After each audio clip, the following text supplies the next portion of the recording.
నమస్తే, నేను Madhu. Andhra Pradesh deputy CM Pawan Kalyan ప్రధానమంత్రి కాబోతున్నారు. ఇది చెప్పింది ఎవరు అనుకుంటున్నారా? ఎవరో కాదు, హీరోయిన్ నిధి అగర్వాల్.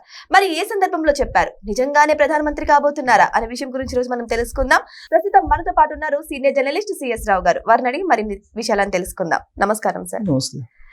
సార్, నిజంగానే పవన్ కళ్యాణ్ గారు ప్రధానమంత్రి కాబోతున్నారా? నిధి అగర్వాల్ ఏ సందర్భంలో ఇలా చెప్పాల్సి వచ్చిందంటారు? నిధి అగర్వాల్ కోరిక అయి ఉండొచ్చు.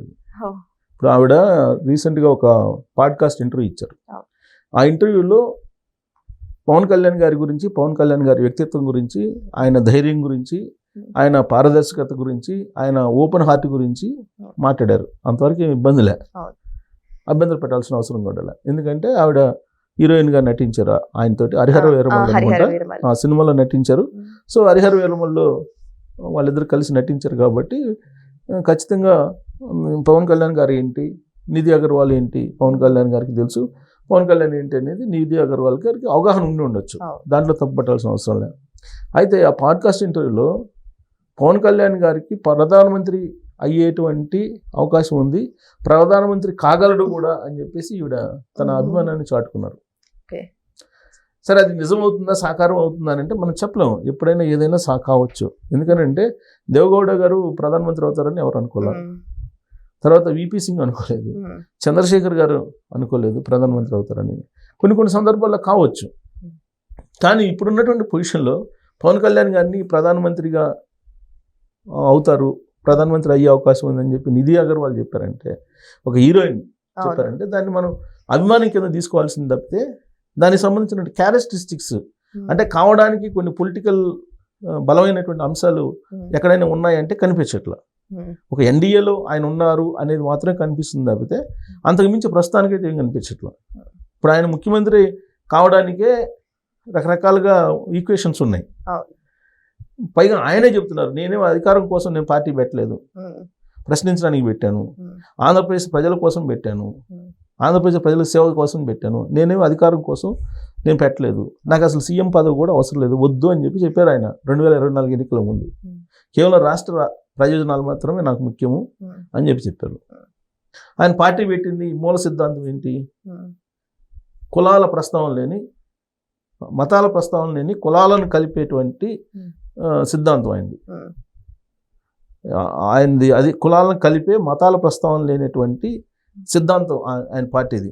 కానీ ఇప్పుడు ఏమంటున్నారు ఆయన, హైందవ ధర్మానికి మించినటువంటి ధర్మం లేదు, హిందూ ధర్మాన్ని ఏదన్నా అంటే కనుక తాట తీస్తా తోలు తీస్తా అని చెప్పేసి తిరుపతిలో ఆ రోజున లడ్డు కల్తీ సందర్భంగా అది చేశారు. ఇది ప్రాయశ్చిత దీక్ష చేసి అది ముగింపు సందర్భంగా ఆయన మాట్లాడినట్టు మాటలు. ఆ తర్వాత రీసెంట్గా కూడా అనేక సందర్భాల్లో హిందూ మతం, హిందూ ధర్మం, సనాతన ధర్మం వీటన్నిటి గురించి మాట్లాడుతున్నారు. మరి మతాల ప్రస్తావన లేనటువంటి కులాలను కలిపే సిద్ధాంతం పార్టీది. మరి ఎలా ఆ పార్టీకి సిద్ధాంతం అనేది ఒకటి. రెండే, అసలు నేను అధికారం వద్దు, నాకు అసలు పదవులు వద్దు అని చెప్పి అంటున్నారు. పదవుల కోసం నేను పార్టీ పెట్టలేదని చెప్తున్నారు ఆయన. ఇంకోటి ఏంటంటే ఇప్పుడైతే డిప్యూటీ సీఎం అయ్యారు.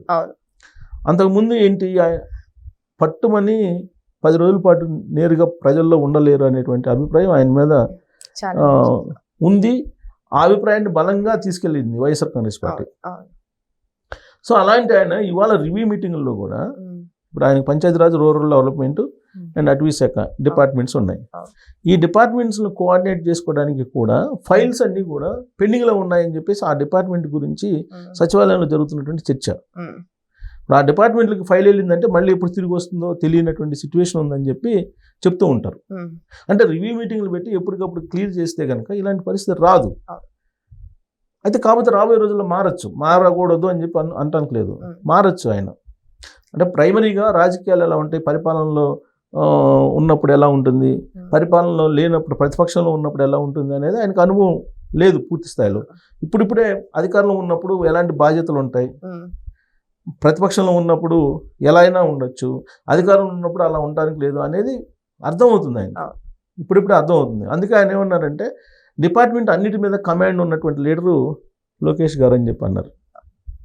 అంటే తనకి మిగతా డిపార్ట్మెంట్ల మీద కమాండ్ లేదని చెప్పేసి ఆయనే ఇండైరెక్ట్గా భావించినట్టే అనుకోవాలి కదా. అన్ని డిపార్ట్మెంట్ల మీద కమాండ్ ఉన్నటువంటి లీడరు లోకేష్ గారు అని చెప్పేసి ఆయనే కామెంట్ చేశారు రీసెంట్గా. అంటే ఆయన మీద ఆయనకి పరిపాలన మీద పట్టు సాధించగలమా లేదా అనేటువంటి ఒక సందేహంలో వస్తున్నటువంటి మాటల కింద భావించాలి వాటిని మనం. సరే విమర్శించే వాళ్ళు విమర్శించవచ్చు కానీ బట్ ఆయన చెప్పిన మాటలను బట్టి మనం అదే అనుకోవాలి, మన విశ్లేషణ అదే చేసుకోవాలి. సరే ఆయనకి ముఖ్యమంత్రి అయ్యేటువంటి అర్హత లేదంటే ఉంది, ఎందుకంటే స్పందించేటువంటి గుణం ఉంది. ఆయన ఏదన్నా నిర్ణయం తీసుకోవాలనుకుంటే టక్కన తీసేసుకుంటారు. ఆ మధ్యకాలంలో కాకినాడ పోర్టుకి వెళ్ళి సీజ్ ద షిప్ అన్నారు. సో దాంతో పౌర సరఫరాల శాఖలో అప్పటి వరకు జరుగుతున్నటువంటి బియ్యం స్మగ్లింగ్ అనేది కొంత ప్రజల్లోకి వెళ్ళింది. అది ఆగినా ఆకపోయినా ఆగలేదు, అది అందరికీ తెలుసు ఆగలేదు, కానీ ప్రజల్లోకి వెళ్ళింది. ఓ ఇంత పెద్ద ఎత్తున స్మగ్లింగ్ జరుగుతుందా అనేది వెళ్ళింది. ఆ తర్వాత మీకు అటవీ భూమిని ఆక్రమించుకున్నటువంటి పెద్దిరెడ్డి రామచంద్రారెడ్డి గారి కుటుంబం, వాళ్ళ కుటుంబాన్ని కూడా బయటికి లాగగలిగారు. మిథున్ రెడ్డి గారిని వీళ్ళందరినీ లాగగలిగారు. సో అలాగే అసైన్ ల్యాండ్స్ ఆక్రమించుకున్న జగన్మోహన్ రెడ్డి సరస్వతి పవర్ ప్రాజెక్ట్ ఏదైతే ఉందో దాంట్లో అసైన్ ల్యాండ్స్ని వెనక్కి తీసుకోగలిగారు. అంటే షార్ప్గానే ఉన్నారు. కాకపోతే మిగతా డిపార్ట్మెంట్లు అన్నిటి మీద కమాండ్ రావటం, ఓపిక్గా రివ్యూ మీటింగ్లో కూర్చోవటం, అర్థం చేసుకోవటం, స్పాంటేనియస్గా డెసిషన్స్ తీసేసుకోవటం తప్పు లేకుండా నేను అనేది, ఇవన్నీ కొంత టైం బీయింగ్లో అలవాటు అవుతాయి. కాకపోతే ఒకవేళ సీఎం కావడానికి ఆయన అర్హతలు సంపాదించుకున్నా ప్రధానమంత్రి కావడం అని అంటే అంత ఈజీ కాదు. ప్రధానమంత్రి కావడం అంటే అంత ఈజీ కాదు. బహుశా నిధి అగర్వాల్ గారి ఆవిడకి కనిపించి ఉండొచ్చు.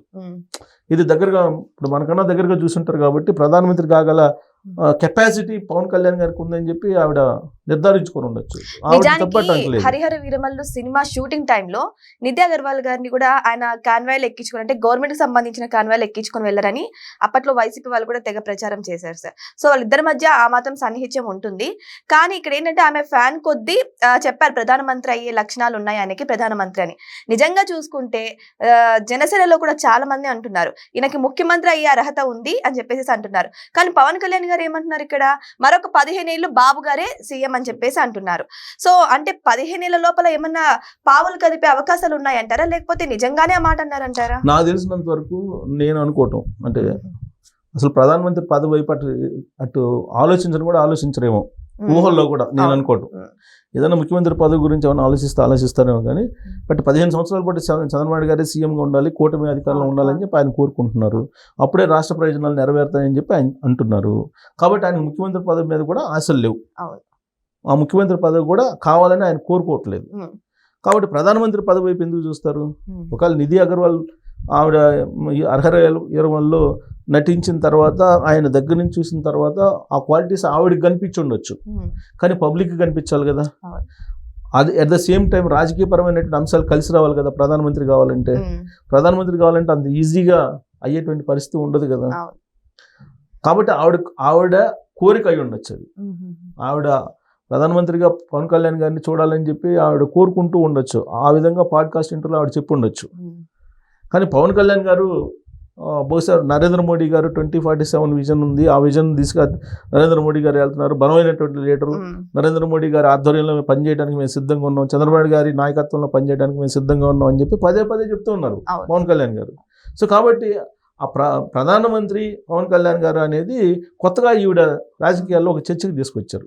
బహుశా ఆయన కాన్వాయ్లో వెహికల్ని ఈవిడికి ఇవ్వడం ఒక వివాదం అయింది. అప్పుడు కూడా సరే యాక్చువల్గా ఆ రోజు జరిగింది ఏంది, so government vehicle, convoy vehicle కాదు గవర్నమెంట్ వెహికల్, ఆ గవర్నమెంట్ వెహికల్ని ఈవిడ తీసుకెళ్లారు. సరే దాని మీద వాళ్ళు ఏదో వివరణ ఇవ్వటం జరిగింది. అది గవర్నమెంట్ వెహికల్ కాదు, అంతకుముందు గవర్నమెంట్ హ్యాండ్ ఓవర్లో ఉండేది, తర్వాత వాళ్ళు కాంట్రాక్ట్ అయిపోయింది కాబట్టి అది ప్రైవేట్ వెహికల్ కింద వస్తుందని చెప్పి ఏదో వివరణ ఇచ్చారు అప్పుడు. కానీ అది ప్రభుత్వ వెహికల్ అని చెప్పేసి న్యూస్లో వచ్చినటువంటిది. అంటే వాళ్ళిద్దరి మధ్య కొంత సాన్నిహిత్యం, పరిచయం, హీరోయిన్ పరిచయాలు ఉండొచ్చు. నిజంగా కూడా అభిమానించి ఉండొచ్చు. జనరల్గా చాలామంది ఏం చెప్తారంటే పవన్ కళ్యాణ్ గారిని దగ్గరగా చూసినటువంటి వాళ్ళు బాగా అట్రాక్ట్ అవుతారు, ఆయన హార్ట్ఫుల్గా ఉంటారు. సో కాబట్టి జనరల్గా అట్రాక్ట్ అవుతారు. అందుకే చాలామంది ఫ్యాన్స్ కూడా ఆయన్ని ఒక దేవుడిగా చూస్తారు. సో మా దేవుడితో నటిస్తున్నావు నువ్వు అని చెప్పి చెప్పారట ఈవిడికి. అది కూడా చెప్పారు ఆవిడ, మా దేవుడితో నటిస్తున్నావు అని చెప్పి వాళ్ళ ఫ్యాన్స్ వచ్చి చెప్పారంట, నీ అదృష్టం మీ లైఫ్లో మా దేవుడితోటి మీరు నటిస్తున్నారు అని చెప్పి. బహుశా మన దేవుడు అని చెప్పి వాళ్ళ ఫ్యాన్స్ వచ్చి చెప్పిన క్రమంలో అక్కడ ఆ దేవుడిగా ఈవిడ కూడా దేవుడిగా భావించి ఉండొచ్చు పవన్ కళ్యాణ్ గారిని. సో కాబట్టి ఆయన ప్రధానమంత్రిగా కావాలి, ప్రధానమంత్రి అవుతారని చెప్పి ఆవిడ అలా బహుశా భావించి ఉండొచ్చు. ఆ వ్యక్తిగతంగా ఆవిడ భావించట్లో మనం తప్పట్లేం, కానీ బట్ రాజకీయంగా అలాంటి పరిస్థితులు అయితే కనిపించట్లేదు. సో ఏదేమైనా సరే నిధి అగర్వాల్ చేసినటువంటి ఈ యొక్క వ్యాఖ్యలు అయితే ఇప్పుడు దుమారం రేపుతున్నాయి. దీని గురించి కూడా అటు జన సైనికులు, ఇటు ప్రజలు కూడా, ఫ్యాన్స్ కూడా ఆలోచిస్తున్నారు. కానీ పరిస్థితులు మాత్రం అలా లేనట్టయితే తెలుస్తున్నాయి. మరి వెయిట్ చేసి చూద్దాం భవిష్యత్తులో ఎప్పుడు ఏం జరుగుతుందో ఎవరు చెప్పలేం కదా. Thank you so much. Thank you.